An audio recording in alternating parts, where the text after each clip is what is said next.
أخي، ما هو الكائن الحي؟ الكائن الحي هو كائن ينمو ويتحرك ويتنفس ويتحرك ويتكاثر، والكائنات الحية هي الإنسان والحيوان والنبات. أصدقائي، هيا نتذكر ما شرحته لنا المعلمة في درس اليوم. ماذا لديك يا فاطمة؟ لدينا نبات كامل. الجذر هو تحت التربة، الساق، الأوراق، الأزهار. السؤال هنا ما وظيفة الجذر وأين يتوضع؟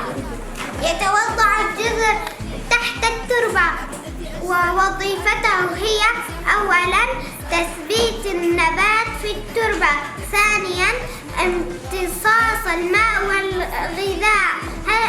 هل تعلمون يا أصدقائي أن الإنسان يتناول الغذاء بعض النباتات مثل الجزر؟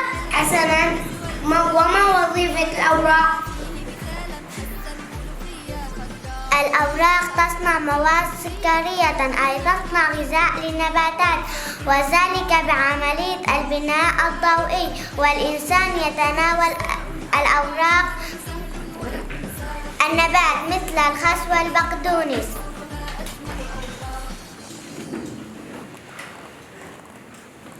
يا سبحان الله، وما وظيفة الزهرة؟ الزهرة هي مسؤولة عن تكاثر النبات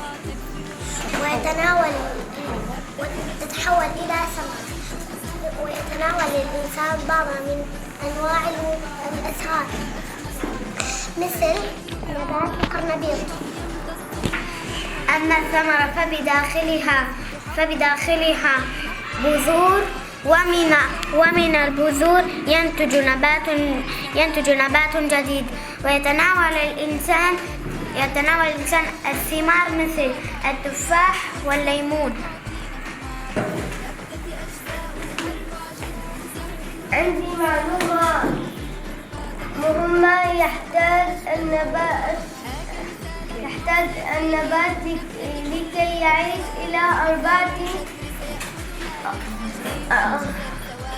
أمور هامة: الماء والهواء والضوء والتربة. قال رسول الله صلى الله عليه وسلم: ما من مسلم يغرس غرسا أو يزرع زرعا فيأكل منه طير أو إنسان أو بهيمة إلا كان له به صدقة.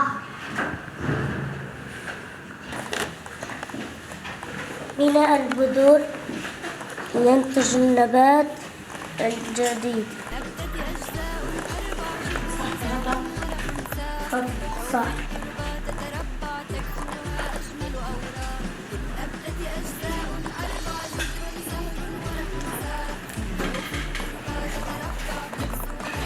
الثمرة بداخلها بذور. صح.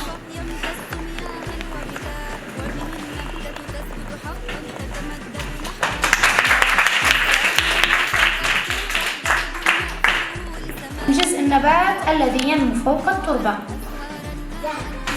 زهرة. برافو البنات، إجابة للبنات. ما الجزء المسؤول عن امتصاص الماء؟ الجذر. صبيان، سبقوا الصبيان. النبات الرئيسية، أجزاء النبات الرئيسية. الساق والجذر. صبيان.